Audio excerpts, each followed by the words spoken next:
I couldn't find it, but the Rambam does say the halacha, and this is way back when, so it's almost 1,000 years ago. The halacha was that the obligation of the parents is to feed their kids until the age of 6, because at the age of 6 they're already ready to go and find a temporary job or even like to be a apprentice in some kind of job.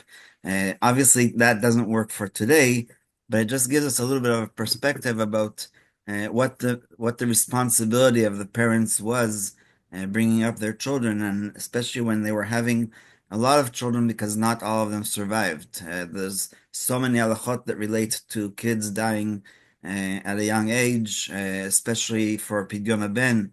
We don't do it until day 30 because they're still in such a danger that they might die, God forbid, before they're 30 days old.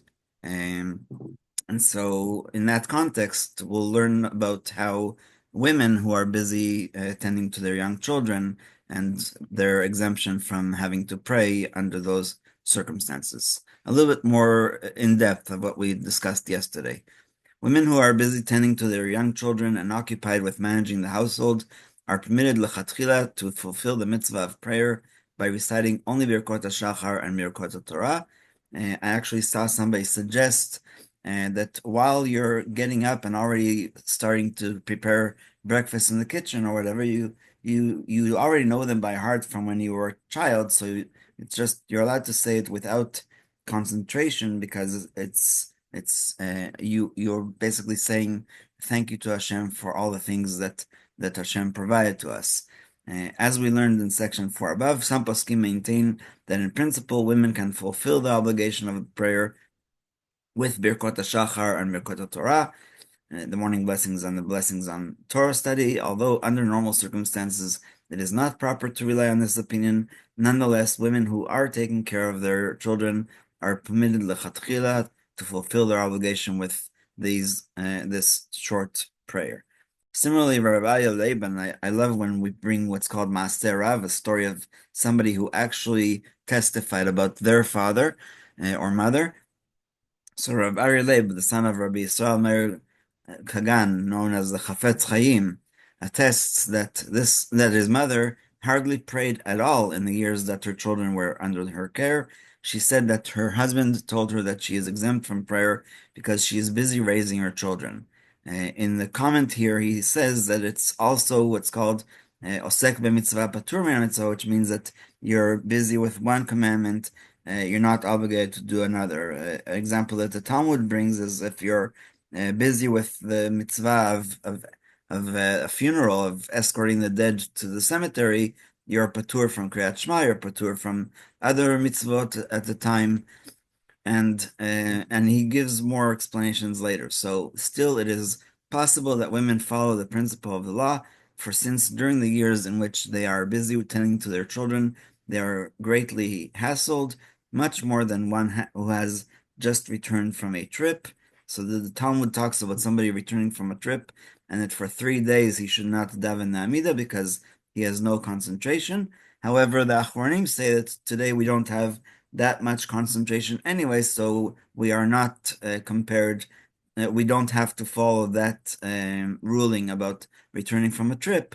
But Rav Melamed says that a woman who's raising her children, is a lot more busy than that, and even if the children are in kindergarten, etc., she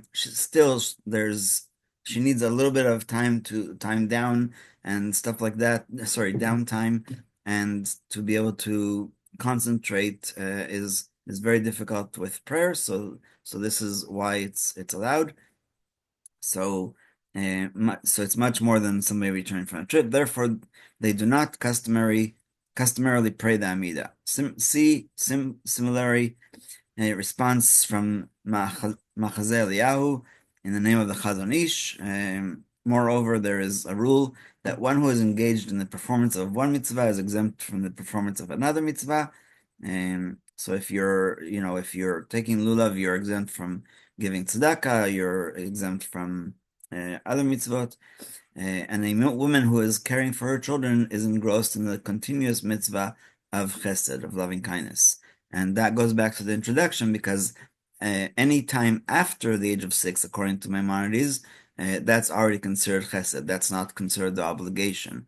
So anytime that you're helping your kids or feeding them or changing their diapers, etc., is considered a continuous mitzvah of chesed. Therefore, she is exempt from the mitzvah of prayer, which requires the effort of concentration. And this is according to the Ran, as cited in the Biur Halacha, that even if one could exert himself and succeed in fulfilling two mitzvot simultaneously, the Torah does not compel one who is engaged in the performance of one to perform the other as well. We have already seen that women fulfill their obligation of prayer by reciting Birkot HaTorah and Birkot HaShachar. For those brachot incorporate praise, request, and thanksgiving. Additionally, brachot do not demand as much kavanah as the Amidah, in which one stands before the King of Kings. Hence, one's preoccupations do not significantly prevent one from reciting Birkot Torah and Birkot HaShachar, and therefore all women must accustom themselves to recite them every day. Again, this is just a suggestion because he continues to give more explanations.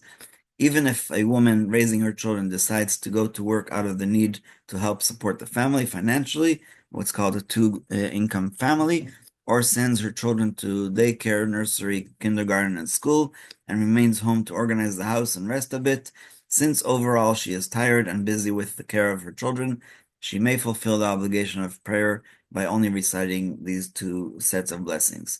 If it is possible for her to have kavanah in the Amidah, it is better that she prays the Amidah. Every woman may determine for herself, which is incredible because a man can't say, "Oh, I'll decide how busy I am." A woman has that leniency if the burden of caring for her children is so stressful that she cannot pray Shmoneh Esrei.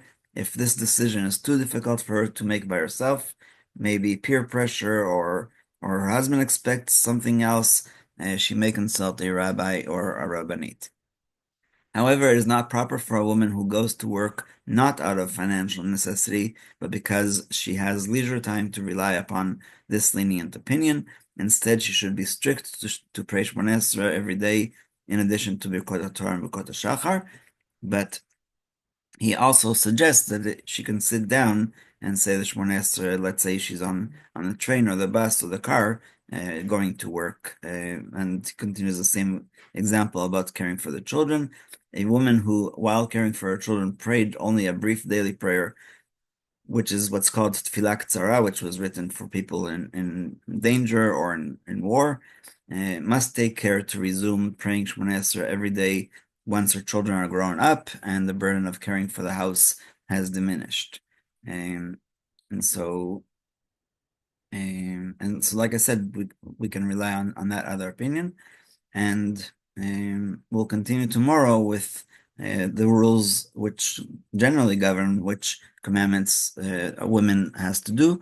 But let's just give a little bit of introduction because we have 2 minutes. As a rule, women and men are equally obligated to perform the mitzvot, with the exception of time-bound mitzvot, positive mitzvot, from most of which women are exempt, as the sages say in the Mishnah in Kiddushin, concerning all positive time-bound mitzvot, men are obligated and women are exempt. So there's a lot of discussion why this is, but the most sensible answer that I heard is that women are busy with the care of the house, etc., and so they can't fulfill the time-bound mitzvot, but they do it in other ways of making sure that their kids learn about these mitzvot, and so that's why it's very lenient and also up to the woman to decide. So a childless couple, God forbid, they should maybe try to do more mitzvot together in order to get those merits, because we do believe in what's called sachar ve'onesh, and the reward and punishment. In the next rule, we believe in what's called life after death. And so that's the explanation that I heard, which was basically the only reason why you're not doing time-bound mitzvot is because your time is dedicated to something else. But we'll further explore this tomorrow, and we'll stop here.